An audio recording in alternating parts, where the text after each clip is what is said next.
মাগো তোকে দেখার জন্য সবাই আসে তারা ধাম, মন ভরে ডাকে তোকে নেয় যে তারা নাম। জয় মা তারা। কেমন আছেন সবাই? আশা করি মায়ের আশীর্বাদে সকলে ভালো আছেন। আবার একটা নতুন ব্লগে আপনাদের সকলকে স্বাগত জানাই।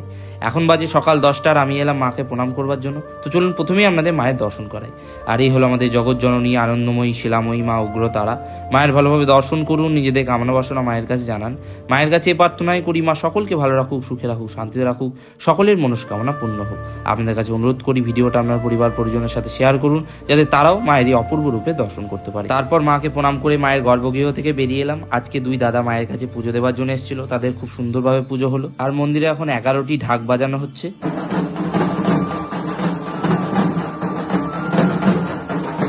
আর আজকে মঙ্গলবার হলেও মন্দিরে তেমন মানুষের সমাগম নেই। আর এদিকে চলছে যজ্ঞের প্রস্তুতি। তারপর দাদাদের পুজো করে আমি বাড়ির পথে রওনা দিলাম। আশা করছি আজকের ব্লগটা আমাদের ভালো লেগেছে। ভালো লাগলে লাইক করুন। আবার পরের ব্লগে দেখা হবে। সকলে ভালো থাকবেন, সুস্থ থাকবেন। জয় মাতা।